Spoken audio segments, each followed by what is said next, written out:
Bismillahirrahmanirrahim.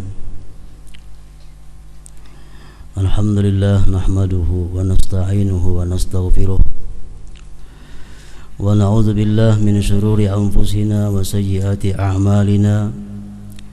May yahdihillahu fala mudilla lahu wa may yudlil fala hadiya lahu. Asyhadu an la ilaha illallah wahdahu la syarika lahu wa ashhadu anna sayyidana Muhammadan abduhu wa rasuluh. Allahumma salli wa sallim wa barik ala sayyidina Muhammad wa ala alihi wa sahbihi wa man tabi'a huda, amma ba'd. Yang kita hormati dan kita cintai para habaib dan para syaraib, juga kita hormati dan kita cintai para alim ulama, guru-guru agama, para muhibbin, hadirin hadirat rahimakumullah. Puji syukur selalu kita haturkan kehadirat Allah Subhanahu wa ta'ala atas anugerah nikmat karunia yang diberikan selalu kepada kita, sehingga kita dapat kembali berkumpul bersama-sama di majelis yang penuh berkah ini. Dan tidak lupa salawat dan salam juga selalu kita haturkan kepada junjungan kita, baginda kita Nabi besar Muhammad sallallahu alaihi wasallam, dan kepada seluruh keluarga, para sahabat, zuriat dan pengikut beliau ila yaumil qiyamah. Para muhibbin rahimakumullah, as-suratu tsaniyata asyara min suril Quran, suratu Yusuf, Makiyatun wa ayatuha 11 wa mi'ah. Surat yang ke-13, surat yang ke-12, yang ke-12 daripada surah-surah Al-Quran, yaitu surat Yusuf.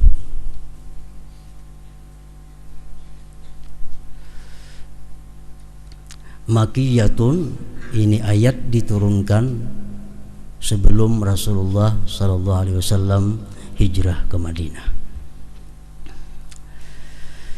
Wa ayatuha, ayatnya surah Yusuf ini 11 wa mi'ah, 111 ayat. Para muhibbin rahimakumullah,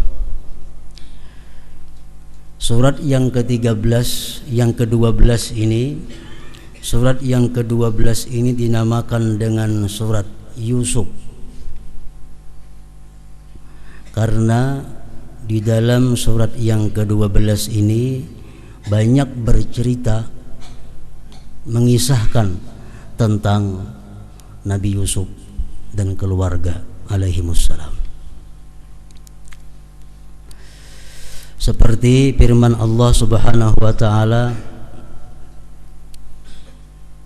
ayat 4 dan 5, idh qala yusufu li abihi ya abati inni ra'aitu ahada asyara kawkaba wa syamsa wal qamara ra'aituhum li sajidin. Qala ya bunayya la taqsus ru'yaka ala ikhwatika fayakidu laka kaida inna syaitana lil insan aduwwum mubin. Ketika Nabi Yusuf berkata bagi ayahnya, hai ayahku, sesungguhnya aku telah bermimpi melihat 11 bintang ditambah bulan dan matahari. Aku bermimpi melihat mereka itu sujud bagiku.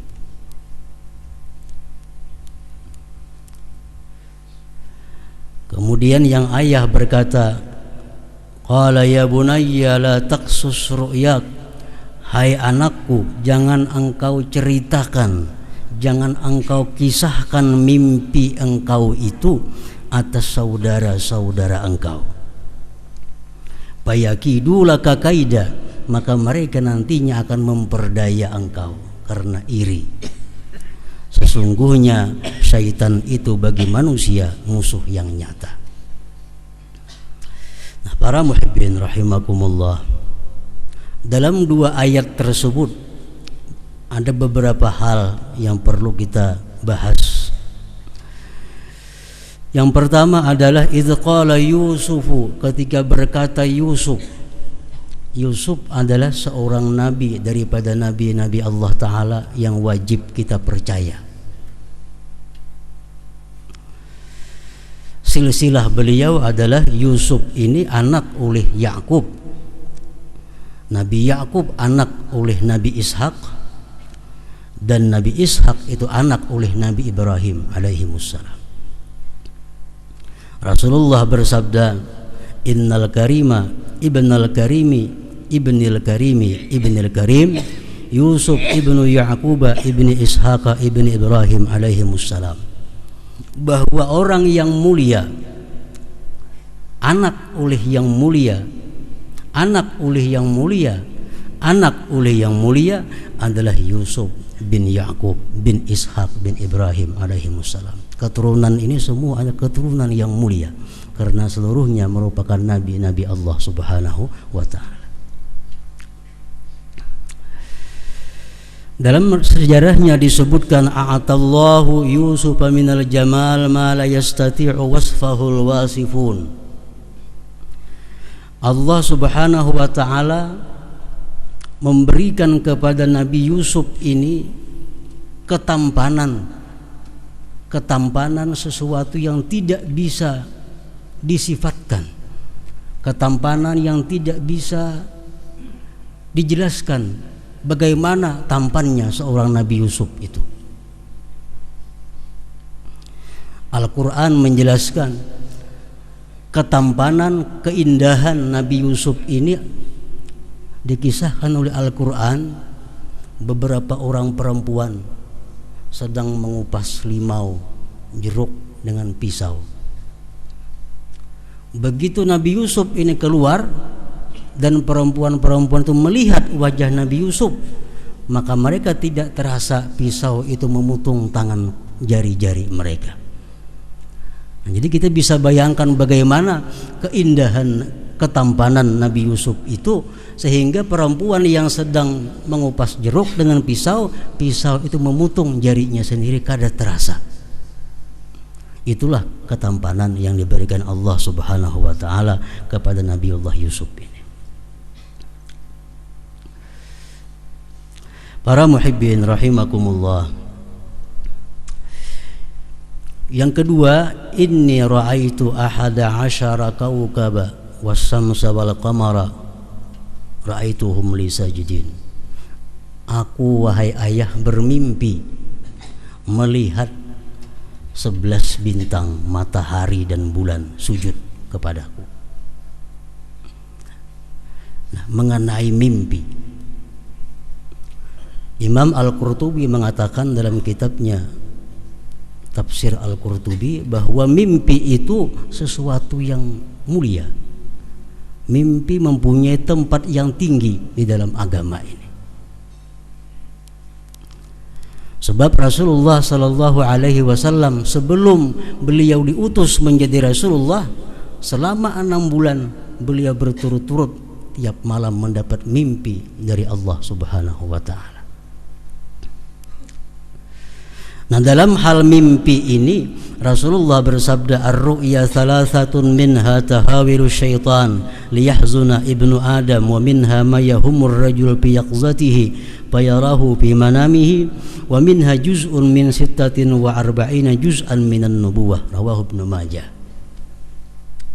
Para ulama menjelaskan maksud hadis Rasulullah ini adalah bahwa mimpi itu ada 3 macam.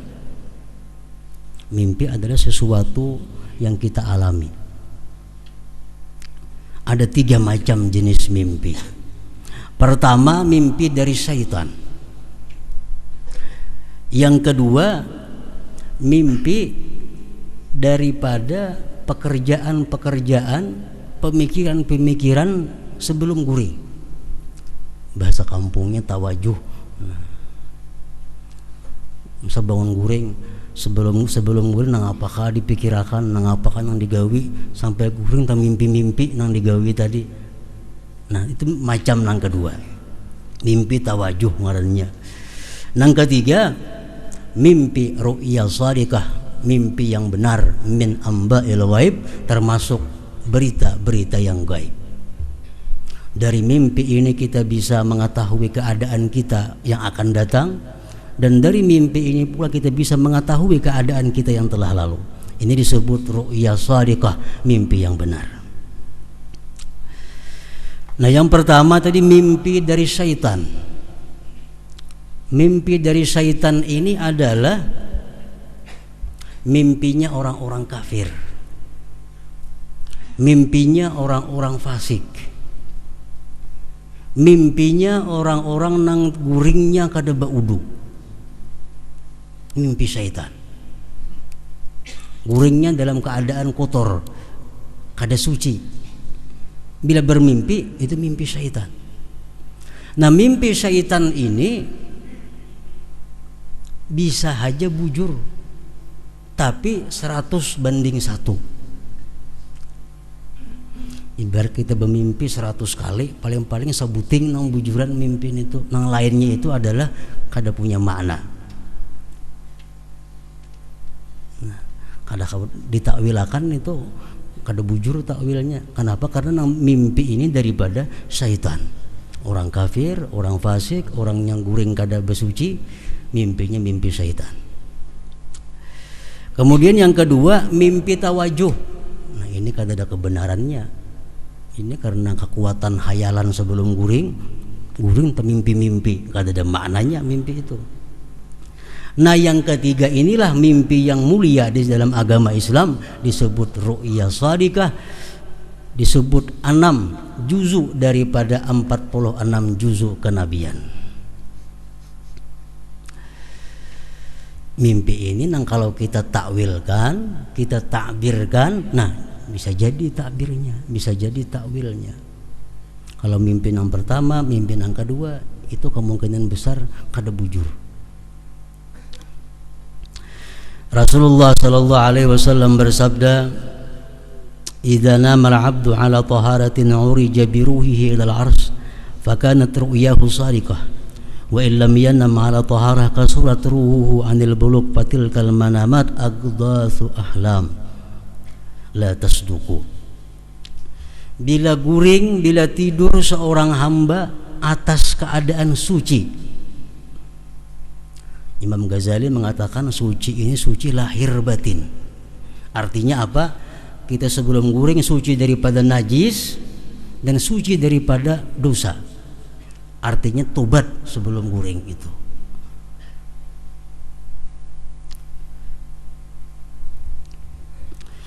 Seseorang yang guring atas keadaan suci, maka rohnya itu naik, artinya berhubungan ke arsy Allah. Maka mimpinya itu orang shadiqah, benar. Mimpinya akan terjadi. Mimpinya bisa ditakwilkan, bisa ditakbirkan. Dan jika seseorang guring tidak dalam keadaan suci, maka rohnya tidak sampai kepada yang demikian itu. Maka mimpinya itu hanya merupakan bunga-bunga tidur belaka, tidak ada artinya. Jadi kalau kita bermimpi, guringnya berwudu, sebelum guringnya tobat, guring memimpi. Nah, kalau kita mencari tukang takbir mimpi, nah apa mimpi tadi, takbirnya apa, takwilnya, misal mimpi menyembelih ayam umpamanya, nah kalau ditakbirkan, kalau kita guring kada berwudu, aduh saya dikisahkan mimpinya. Kenapa? Itu adghatsu ahlam, mimpi bunga-bunga tidur. Jadi sebelum kita hendak bertakun takwil mimpi, guringnya berwudu kada, guringnya bertobat kada. Bila berwudu, bertobat, mimpi, nah diperhitungkan mimpi ini. Min anba'il ghaib, termasuk berita-berita yang gaib. Para muhibbin rahimakumullah, banyak di antara ulama-ulama yang mengarang kitab tentang takbir mimpi ini.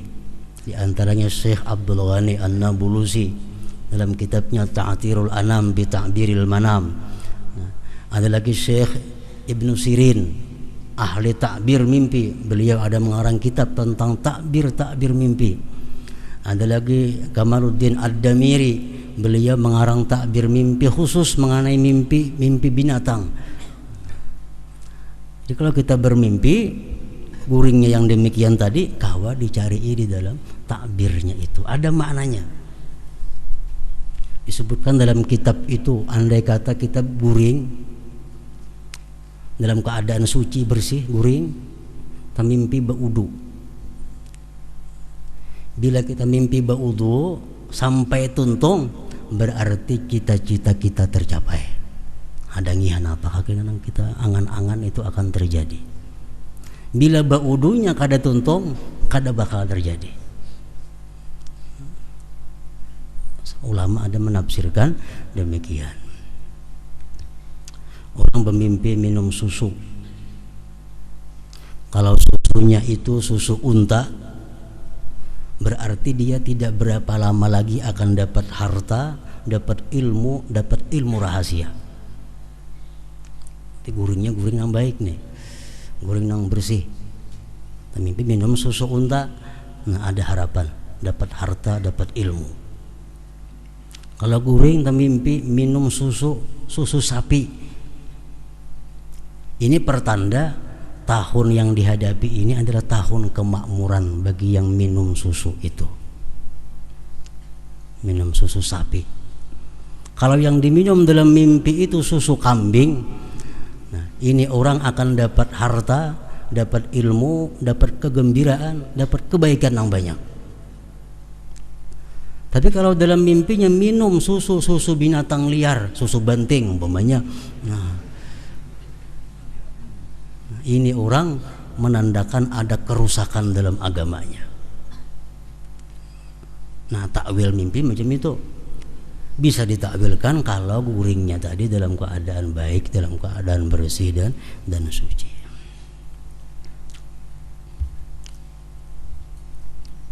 Para muhibbin rahimakumullah, orang yang mengaku bermimpi padahal dia tidak bermimpi, ini dianggap melakukan satu perbuatan dosa yang besar.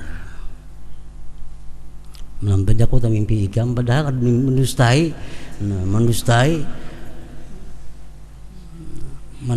bermimpi, padahal ada bermimpi. Nah, itu merupakan dosa yang besar dan dia akan mendapat siksa yang lama nanti di akhirat.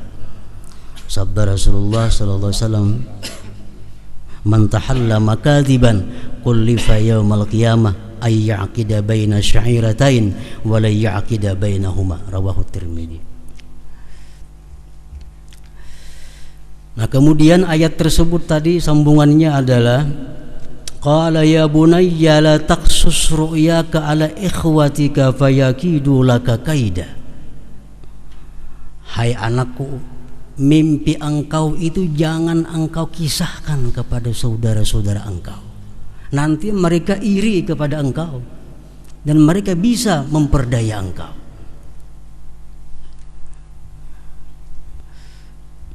Keluarga Nabi Yakub ini keluarga yang ahli dalam takbir mimpi. Baik Nabi Yusufnya, baik anak-anak yang lainnya, semua bisa menakbirkan mimpi. Jadi kalau dikisahkan mimpi itu kepada dangsanak Nabi Yusuf, mereka tahu ini Yusuf bakal orang hebat nantinya karena bermimpi melihat matahari sujud, bulan sujud, bintang sujud. Nah, jadi jangan dikisahkan mimpi itu kepada saudara engkau. Nah, demikian pula para muhibbin rahimakumullah, Rasulullah sallallahu alaihi wasallam bersabda, "Fala tuhadditsu biha illa aqilan aw muhibban aw nasiha." Akhrajahu Tirmidzi. Kalau kita bermimpi yang baik, jangan dikisahkan mimpi itu kecuali kepada orang yang alim, yang ahli takbir mimpi. Yang kedua, orang yang cinta kepada engkau dan orang yang suka memberikan nasihat kepada engkau. Nah, jadi mimpi jangan sembarang kisahkan, karena kalau kita kisahkan kepada orang yang kada senang lawan kita, akan timbul mudaratnya, akan timbul kerusakannya kaina. Nah, jadi keluarga Nabi Yakub tadi, orang-orang yang ahli takbir mimpi, akhirnya mimpi Nabi Yusuf ini terbongkar juga, karena diceritakan oleh istri Nabi Yakub kepada dang sanak nang lain. Nabi Yakub bagi salawan nang bini umanya dari Yusuf pemimpin nang kaini nah yang dikisahkan mimpi ini lain. Ternyata bini Nabi Yakub mengisahkan kepada dang sanaknya bahwa Yusuf malam tadi bermimpi ini. Nah akhirnya dang sanak mereka tahu, oh ini Yusuf pajang jadi orang besar, kita bakal sujud kepadanya, bakal tunduk kepadanya. Lebih baik kita bunuh lagi sudah Yusuf mereka kanakan wahine. Nah akibatnya payaki dula kakaida, mereka memperdaya kepada engkau. Nah dalam perjalanannya Nabiullah Yusuf alaihissalam banyak mengalami penderitaan, mulai dimusuhi oleh saudara-saudaranya. 12 orang bersaudara, Yusuf dan Bunyamin satu mama, yang lain tuh mama yang lain lagi. Dimusuhi oleh saudaranya,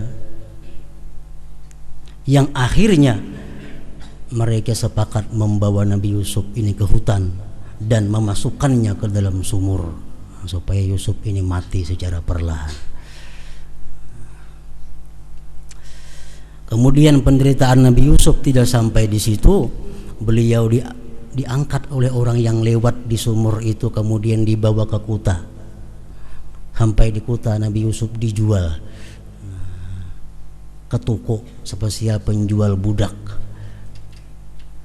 Lalu Nabi Yusuf dibeli oleh seseorang, yang mana Nabi Yusuf dalam rumah seseorang itu difitnah lagi menggoda istri orang. Akhirnya Nabi Yusuf dimasukkan ke dalam penjara bertahun-tahun. Nah, ini penderitaan yang dialami oleh Nabi Yusuf. Nah setelah itu Nabi Yusuf mendapat nikmat anugerah dari Allah Subhanahu wa taala, sehingga dengan ringkasnya beliau dipercaya untuk menjadi Perdana Menteri Mesir, penguasa Mesir. Para muhibbin rahimakumullah, dalam ayat 88 sampai 92 Allah menceritakan tentang Nabi Yusuf sesudah menjadi seorang Perdana Menteri Mesir. Falamma dakhalu alaihi qalu ya ayyuhal azizu massana wa ahlana ad-durru wa ji'na bi bida'atin muzjah fa awfi lana al-kayla wa tasaddaq alaina innallaha yajzil mutasaddiqin. Qala hal alimtum ma fa'altum bi Yusuf wa akhihi iz antum jahilun.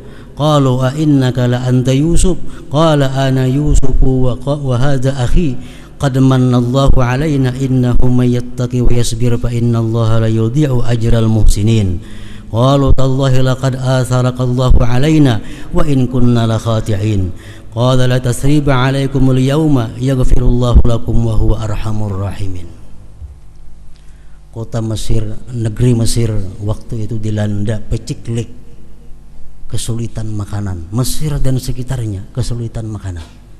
Hanya pemerintah yang punya stok makanan cukup. Lalu Nabi Yakub mengirim anak-anaknya untuk ke Mesir mencari makanan, minta kepada penguasa Mesir. Begitu sampai kepada penguasa Mesir, dang sanak Yusuf ini yang dahulu menyakiti Yusuf, sampai kepada Yusuf pinandu, indang sanakku dahulu membuang aku nih orang-orangnya ya ini. Berarti kelaparannya di kampung tuh. Mereka datang, wahai yang mulia, kami dan keluarga ditimpa musibah kelaparan, dan kami hanya bisa membawa barang yang tidak berharga untuk ditukarkan dengan makanan. Bersedekahlah engkau kepada kami, Allah membalas orang-orang yang bersedekah itu, kata saudara Yusuf tadi. Lalu ujar Nabi Yusuf, hal alimtum ma fa'altum bi Yusuf wa akhi? Adakah kalian ingat apa yang kalian perbuat dahulu dengan Yusuf dan saudaranya ketika kalian masih jahil waktu itu? Qalu a innaka la anta Yusuf, apakah engkau ini iya Yusuf kah orangnya? Qala Yusuf menjawab, ana Yusuf, aku adalah Yusuf. Wa hadza akhi, dan ini saudaraku Bunyamin. Allah telah memberikan nikmat kepada kami. Barang siapa yang takwa kepada Allah dan bersabar, Allah tidak akan menyia-nyiakan pahala orang yang berbuat kebaikan itu. Nah, kemudian mereka menjawab lagi, demi Allah, Allah telah memenangkan engkau, hai Yusuf, daripada kami. Sesungguhnya kami berbuat salah kepada engkau. Nabi Yusuf berkata, la tasriba alaikumul yaum. Tidak ada celak mencela lagi pada hari ini. Lupakan kisah yang lalu, artinya yaghfirullahu lakum, semoga Allah mengampuni bagi kamu, wa huwa arhamur rahimin. Nah, dari ayat-ayat ini disimpulkan akhlak Nabi Yusuf, bahwa beliau adalah bukan orang yang hakut, bukan orang yang pendendam. Beliau orang yang pemaaf. Begitu saudaranya minta maaf, Yusuf mengatakan, la tasriba alaikum al-yaum, sekarang tidak ada lagi celah-celahan, semoga Allah mengampuni dosa kalian. Menunjukkan bahwa Yusuf alaihissalam seorang pemaaf, bukan seorang yang pendendam. Nah, para muhibbin rahimakumullah, sifat dendam ini ada dalam diri kita. Tinggal kita apakah bisa menguranginya, bahkan menghilangkannya, atau kada mampu menghilangkannya. Sifat dendam ini merupakan sifat yang membinasakan kita, sebagaimana lawannya sifat pemaaf adalah sifat yang meninggikan derajat kita di sisi Allah Subhanahu wa taala. Rasulullah sallallahu alaihi wasallam bersabda, al-mu'min laisa bihaqud. Orang mukmin itu tidak pendendam. Orang beriman kadang mau ada sifat dendam dalam hatinya. Dendam ini artinya adalah marah yang tersimpan di dalam hati. Marah nang kada sampat tak ungkapakan, marah nang kada sampat tak balas, dendam. Nah, sifat dendam ini, ujur Imam Ghazali mengatakan, kalau ada dalam hati kita sifat dendam, itu akan banyak membawa kepada sifat-sifat tercela lainnya. Pertama apa? Hasadul mahqud, iri kepada yang didendam. Kita dendam lawan si fulan, kita pasti iri lawaninya. Kita pasti berusaha menghilangkan nikmatnya. Kita pasti berusaha supaya ingin itu menderita, supaya ingin susah. Nah, ini sifat tercela. Yang kedua, orang yang pendendam itu membawa kepada sifat tasmitul mahqud. Dia gembira kalau orang yang didendam itu dapat musibah. Padahal ini bertentangan dengan sifat seorang mukmin. Kita dendam lawan fulan, terabas sepeda motornya, suka kita tuh. Kehilangan kayaknya, suka. Kenapa? Karena kita ada dendam lawan inya.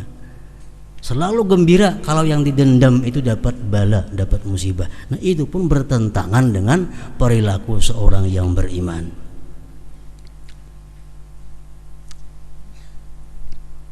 Kemudian lagi yang ketiga, sifat dendam ini menimbulkan kada betaguran, meninggalkan putus hubungan, meninggalkan bertolak belakang satu dengan yang lainnya. Nah, semuaan itu adalah bukan akhlak orang yang beriman. Makanya Rasulullah mengatakan, al-mu'min laisa bihaqud, orang mukmin tidak bisa dendam.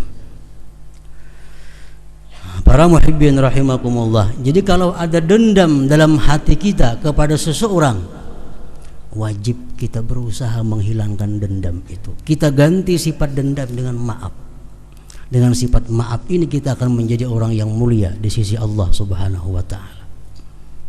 Jadi wajib fardu ain, kata Imam Ghazali, kita mengobati dendam ini supaya hilang. Tuh bekas menipu aku dulu,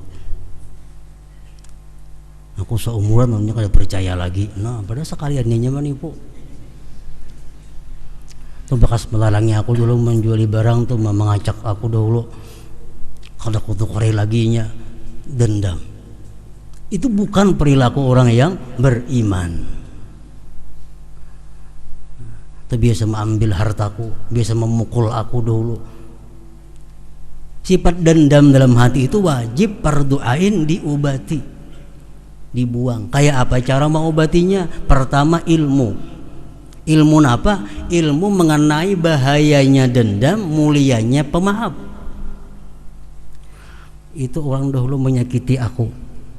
Kalau aku dendam lawaninya, aku kata dikatakan sebagai mukmin oleh Rasulullah. Dan akan banyak timbul sifat-sifat jahat dalam hatiku. Kalau itu ku maafkan, aku dimuliakan Allah, aku dimasukkan Allah ke dalam surga tanpa hisab. Nah, ilmu-ilmu seperti itu membuangi sifat dendam yang ada di dalam hati. Yang kedua, obatnya dendam itu adalah memuji orang yang didendam dan mendoakannya. Nah, kita lawan nafsu kita supaya kita bisa memuji orang yang kita dendam. Nah, kita doakan di tengah malam orang yang kita dendam itu semoga dia dapat ampunan, dapat hidayah, dapat keberuntungan, rezeki yang luas. Kita doakan orang yang kita dendam itu. Nah, kalau kita demikian, maka syaitan akan merasa kalah dan merasa terhina. Orang yang pernah menyakiti kita, kita doakan ini supaya dapat kebaikan, syaitan menangis. Syaitan merasa rugi karena kada mampu menandak sifat dendam dalam diri orang ini. Nah, sifat dendam mesti kita hilangkan daripada hati kita. Orang yang pernah menyakiti kita, pernah mengganggu kita, maafkan. Kita maafkan mereka itu, kita akan dapat kemuliaan di sisi Allah Subhanahu wa taala. Nah, para muhibbin rahimakumullah. Di dalam sejarahnya Nabi Yusuf alaihi salam ini wafat berumur 120 tahun. Begitu beliau wafat, orang Mesir ini berebut, Gisaikung kuburakan di sini, Gisaikung kuburakan di seberang sana. Sampai hendak terjadi peperangan. Akhirnya satu kesimpulan, dibuat peti dari marmer, dimasukkan Nabi Yusuf ke situ dan diletakkan di tengah-tengah sungai Nil supaya orang Mesir seluruhnya dapat berkah Nabi Yusuf alaihissalam.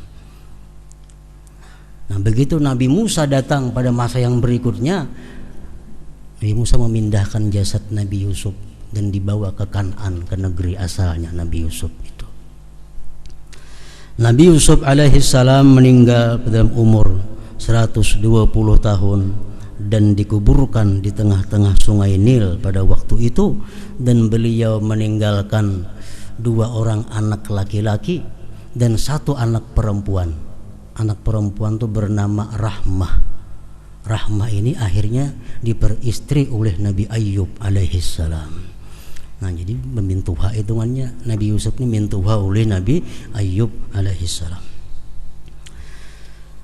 Nah, para muhibbin rahimakumullah, dengan demikian maka hendaklah kita dapat mencontoh akhlak dan perilaku Nabi Yusuf alaihissalam tadi, dengan menghilangkan sifat dendam di antara sesama kita dan saling memaafkan di antara kita terhadap kesalahan-kesalahan yang telah lalu. Dengan demikian kita akan menjadi orang yang mulia di sisi Allah Subhanahu wa taala. Amin amin ya rabbal alamin. Nah, sebelum kita akhiri pengajian pada malam hari ini, akan kami sampaikan beberapa pemberitahuan dan himbauan kepada para jemaah sekalian. Pemberitahuan mengenai Pondok Pesantren Nurul Muhibbin telah membuka program tahfizul Quran, menghafal Al-Quran, yang pendaftarannya dibuka mulai pada hari Rabu 27 Juni 2007 sampai dengan hari Selasa 10 Juli 2007. Penerimaan tahap awal hanya untuk 10 orang dan umur di bawah 23 tahun. Pendaftaran tidak dipungut biaya dan santri tahfizul Quran tidak dipungut iuran bulanan, dan dapat jatah makan minimal 2 kali sehari. Ini berlaku untuk putra. Santri menghafal Quran ini adalah putra. Kemudian pengumuman yang kedua, pendaftaran santri yang biasa putra dan putri akan ditutup pada hari Ahad tanggal 15 Juli. Ditutup hari Ahad tanggal 15 Juli 2007 dan dibuka kembali sesudah Lebaran Idul Fitri insyaallah. Pendaftaran tersebut bisa ditutup lebih cepat apabila kapasitas yang tersedia sudah terpenuhi. Yang ketiga, untuk sementara panti yatim putra tidak menambah santri yatim yang baru, dan hanya panti yatim putri yang menambah 5 orang santri baru. Yatim ini banyak nang kada mengerti, yatim itu adalah orang nang mati abahnya. Kalau binatang nang mati mamanya. Jadi yatim ini nang mati abah dan umur belum balik.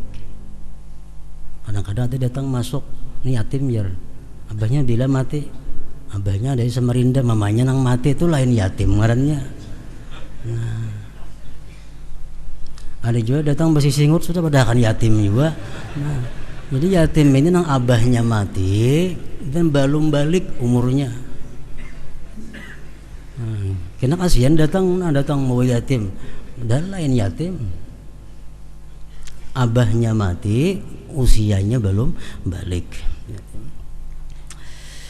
Nah, kemudian beberapa himbauan disampaikan. Pertama, kepada para orang tua santri diminta bantuannya untuk ikut mengawasi putra-putrinya, terutama pada waktu santri di luar komplek atau hari libur. Jadi kalau hari perai itu santri kada di rumah, jangan dianggap bermalam di sini pasti, ini bisa kemana-mana kada tahu. Nah, jadi bila hari libur santri kada di rumah, dicek ke pesantren apa ada orangnya atau kada ada. Nah, jadi ikut pengawasan, orang tua santri mesti ikut mengawasi anaknya, terutama hari perai itu jangan sampai dikira guring di pesantren kada tahu kemana guringnya. Di gedung musabakah sana guringnya sekalinya. Nah, dikira di sini boleh ke rumah, dikira di rumah bagaimana di sini. Jadi orang tua santri perlu pada hari libur tuh dicek anak di mana. Yang kedua, himbauan diharapkan kepada para orang tua santri agar tidak memintakan izin putra-putrinya kecuali ada hal-hal yang sangat penting seperti sakit atau kematian. Jadi di sininya hari Ahad, Senin, Selasa, Rabu, Kamis 5 hari itu nah. Kepada orang tua santri mohon jangan diganggu anak di sini. Jangan nak diambili bapengantinan ka mahaul ka menyeratus ka ziarah ka sungu ka mana ka jangan diganggu kecuali ada kematian. Nah, 5 hari dalam seminggu. Kadang-kadang mahaul dikiyau juga esoknya 100 datang pulang abahnya mintakan izin. Akhirnya semingguan perayaan anak sekolah gara-gara kuitannya calok mulang mambili anaknya. Nah, jadi anak-anak sekolahan tuh 5 hari jangan diganggu di sini, biarnya di sini. Anak ziarah kemana? Kalau usah umpat ziarah, belajar lebih baik daripada ziarah. Kemudian lagi yang ketiga, himbauan kepada para jemaah yang belum ikut pengajian hari Kamis sore dan malam Jumat, kalau ada waktu dan kemampuan sebaiknya mengikuti pengajian tersebut. Karena yang kita baca pada hari Kamis itu kitab mengenai sembahyang yang sehari-hari kita laksanakan sembahyang itu. Dan di kitab itu kita akan tahu bagaimana sembahyang yang sah dan diterima oleh Allah Subhanahu wa taala. Dan kitab pada malam Jumat itu kitab bagaimana seseorang yang bertarikat itu menjalani kehidupannya. Jadi ada waktu, ada kemampuan hari Kamis, malam Jumat baik turun. Ketimbang mau unjun baik turun ke pengajian. Nyata dapat manfaatnya dan banyak ilmu yang belum didengar, belum didapat. dijelaskan di dalam kitab-kitab tersebut. Yang keempat, dihimbau kepada jemaah perempuan yang ikut pengajian hendaknya mengenakan busana muslimah yang menutup aurat dan perhiasan. Jadi ibu-ibu, saudari-saudari, adik-adik perempuan yang ikut pengajian, pakailah pakaian putih yang muslimah, artinya menutup aurat dan perhiasan. Boleh aja berselawar panjang, cuma atasannya sampai lintuhut. Jangan kayak perawat tulak ke pengajian. Ada bini-bini tulak ke pengajian baju kayak perawat, berselawar atasannya ngit pinggang, para kelihatan pusat. Nah, jadi kalau ini ada di majelis kita, dikhawatirkan ini menghilangkan berkah. Kita khawatir gara-gara itu Allah tidak senang kepada kita semua. Nah, dalam hal ini saya mengharapkan kepada seluruh petugas-petugas, kalau ada melihat perempuan-perempuan yang berpakaian itu, suruhlah mereka dengan hormat, dengan bijak, agar kada usah umpat pulang berganti pakaian. Pasukan hijau tuh. Ada melihat bini-bini nangka itu nang pakaian kada cucuk ke majelis ta'lim, suruhkan hanya bulik ganti baju. Nah, baik-baik menyuruhnya dengan cara yang terhormat. Nah, demikian kiranya pemberitahuan dan pengumuman disampaikan kepada para jemaah sekalian. Semoga Allah Subhanahu wa taala memberikan kita petunjuk untuk taat dan ibadah kepadanya selalu. Amin ya rabbal alamin. Wa ila hadratin Nabi sallallahu alaihi wasallam. Al-Fatihah.